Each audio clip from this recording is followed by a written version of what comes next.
Bien le bonjour, docteur Van Kemel, comment ça va? Bonjour, ça va. Docteur Van Kemel est avec nous tous les mercredis pour nous donner des bons conseils pour être mieux, pour se sentir bien. Et là, vous êtes venu avec un petit peu d'eau. C'est bon l'eau. Est-ce que je vous sers hein? Oui, ça vous dérange pas? Ça va, je vais m'en servir un petit verre aussi. Est-ce qu'on peut dire que l'eau c'est notre carburant? Alors, c'est un des carburants et c'est probablement un des principaux carburants de la santé. Si on pouvait hiérarchiser, mettre le premier, deuxième, troisième, pour parler des trois premiers, probablement c'est l'air le plus important, puisque 3 minutes sans respirer, il n'y a plus de son, plus d'image. Ça, voilà. Après, très souvent, les gens pensent que l'alimentation, ce qu'on met dans la bouche, est le plus important. En fait, c'est pas tellement l'alimentation. C'est l'eau. Voilà. L'eau, une semaine sans eau, voilà, la santé ne sera plus au rendez-vous. Donc, c'est un carburant vital. Pour la santé. Il y avait un slogan, célèbre slogan, buvez, éliminez. Alors ça, c'était très vendeur, belle expression, buvez, éliminez, c'est vrai. En fait, si on voulait plus être dans le terme santé, on dirait plus volontiers buvez, renouvelez. Renouvelez le stock parce que à longueur de journée, finalement, notre activité fait que nous consommons de l'eau. Ah oui. Un exemple qui finalement qui va parler à tout le monde, c'est que par exemple au mois de janvier, quand on parle tous dehors, on voit de la buée qui sort. Donc la buée, c'est de l'eau. On sait qu'une maîtresse d'école qui va parler du matin au soir à des petits enfants va perdre entre 300, 400, 500 millilitres d'eau sur une journée. Bon, je bois un petit coup d'eau. Voilà. Ah oui. Est-ce qu'on sait comment se répartit l'eau dans notre corps? Oui. L'eau, en fait, c'est par exemple 90% du poumon. Dans le poumon, il y a de la chair. L'eau, c'est 90% du poumon. Ah oui, on voit. L'os, par exemple, on pense que c'est dur. En fait, un os, c'est 25% d'eau. Le cœur, ça doit être de l'ordre de 70%. Ah oui, c'est énorme. Il y a quelque chose qu'on pourrait imaginer aussi, c'est le sang, le volume sanguin. On a l'impression que ce sont des globules rouges parce que c'est rouge. En fait, non, c'est essentiellement de l'eau sous la forme de plasma et un petit peu de globules rouges. Et pour notre cœur? Alors le cœur est constitué de mémoire, je crois qu'on est à 70% de volume d'eau dans le cœur.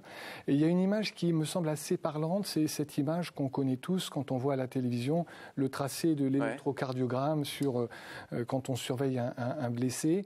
En fait, on voit bien que l'électrocardiogramme, c'est de l'énergie électrique qui circule dans le cœur. Et chacun sait finalement que l'électricité se transmet bien dans le liquide, dans l'eau, puisqu'on a toujours dit qu'il ne fallait pas prendre l'ampoule dans la salle de bain avec les pieds dans la baignoire. Donc il faut boire. Voilà, il faut boire, et un cœur bien hydraté, probablement, est en meilleure santé qu'un cœur mal hydraté. Combien de litres faut-il boire? On dit toujours qu'il faut boire 1,5 litre par jour. C'est vrai ça ou c'est faux? C'est un résumé, mais c'est pas très précis, dans le sens où un monsieur qui va peser ou qui va mesurer 1,80 m, s'il boit 1,5 litre par jour, ce sera peut-être adapté pour lui, alors que s'il faisait un poids beaucoup plus important ou un poids beaucoup moins important, ça ne le serait pas. Donc on n'est pas tous égaux? On n'est pas tous. C'est l'activité qui doit être le baromètre, qui doit permettre de mettre le curseur. Et si on voulait avoir des repères en termes de santé, la couleur de l'urine est certainement un très bon repère. C'est-à-dire?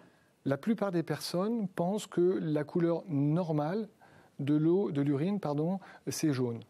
En fait, l'urine, quand on est bien hydraté, quand entre guillemets notre corps y trouve son compte, l'urine est aussi blanche que de l'eau. Ah, donc si on fait pipi jaune, c'est pas bon? Si on fait pipi jaune, c'est qu'on n'est pas bien hydraté. Donc il vaut mieux s'hydrater. J'utilise souvent une expression que je tiens de patient. Une fois qu'il m'avait dit ça en consultation, il m'avait dit: docteur, on voit l'arbre sur lequel on pisse. Donc ça, c'est du terrain, mais en même temps, c'est très sympathique. Non, mais c'est vrai. Ça veut dire quoi? Ça veut dire qu'on voit très bien au travers d'un verre d'eau, on voit pas bien au travers d'un verre de jus d'orange ou un verre de jus de citron qui a une couleur jaune.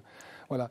L'urine doit être blanche comme de l'eau, c'est la preuve d'une bonne hydratation. Est-ce qu'il faut attendre d'avoir soif? N'attendez pas d'avoir soif. J'ai pas soif là. Non, oui, il ne faut pas attendre d'avoir soif parce qu'en fait, c'est un moment, c'est trop tard. Oui. C'est trop tard. Quand on a soif, c'est que déjà il y a un signal neurologique qui nous dit allez, bois. Alors que finalement, on pourrait faire une comparaison qui va parler, à mon avis, à beaucoup de personnes. C'est que on se rend compte qu'avec l'âge, on entend moins bien. On voit moins bien, on a aussi une sensation gustative moins aiguisée. Eh bien, la soif, c'est pareil. Donc, plus on va avancer en âge, moins on aura soif. Et si en plus, on n'a pas comme disent parfois les gens, oui, mais docteur, moi, je n'ai pas l'habitude de boire, j'ai pas soif. Il y a même des personnes qui disent, je suis un vrai chameau. C'est-à-dire, je bois pas beaucoup, j'en ai pas besoin. En fait, le corps, lui, n'est pas tout à fait d'accord. Ouais. Mais il y a je sais pas, est-ce qu'il y a des trucs pour boire? Alors, il nous reste 1 minute. Donc un truc simple pour boire, contrôler la qualité, l'aspect, la couleur de votre urine. Ouais. Un truc très simple, c'est que dans la cuisine, vous pouvez mettre des verres de plus grande taille. Ah oui, donc si Voilà. ça c'est mon verre habituel, Voilà. Et si j'en prends des plus grands. Voilà. Monsieur Dereux, d'habitude, il boit un verre comme ça et il se rend compte que finalement, c'est pas assez. Mettez un verre de plus grande taille. Préparez une bouteille la veille au soir, avant de partir.